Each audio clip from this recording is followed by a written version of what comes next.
Dinas Pariwisata dan Kebudayaan Kabupaten Bangli mencatat jumlah wisatawan yang berkunjung ke Bangli sepanjang tahun 2023 mencapai 1,7 juta orang. Angka tersebut meningkat dibanding kunjungan wisatawan tahun sebelumnya. Tahun 2022 lalu jumlah kunjungan tercatat 1,5 juta wisatawan. Kepala Disparbud Kabupaten Bangli, Iwayan Sugiharto mengatakan, kunjungan wisatawan ke Bangli di tahun 2023 masih didominasi wisatawan domestik, terutama pada daya tarik wisata penglipuran.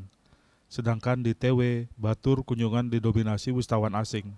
Peningkatan kunjungan wisatawan terjadi tidak terlepas berkat penataan dan pembangunan amenitas yang dilakukan Pemkab Bangli khususnya di Kintamani. Antara lain pembangunan anjungan penlokan yang kini jadi destinasi favorit wisatawan untuk berfoto dengan latar belakang gunung dan danau Batur. Di samping itu, juga penataan pedestrian di jalur penlokan dan pembangunan berbagai fasilitas lainnya seperti panggung kesenian dan hiking center. Peningkatan jumlah kunjungan wisatawan yang terjadi di tahun 2023 tentunya berimbas pada peningkatan penerimaan daerah dari retribusi wisata.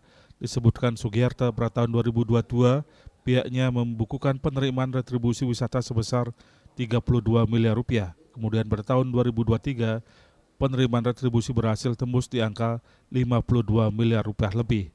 Sesuai target yang telah ditetapkan dalam dokumen perencanaan RPJMD, penerimaan retribusi wisata pada tahun 2024 ditarget sebesar 54 miliar, naik kurang lebih 2,5% dari penerimaan retribusi tahun ini. Yayu Swasrina, Bali Pos melaporkan.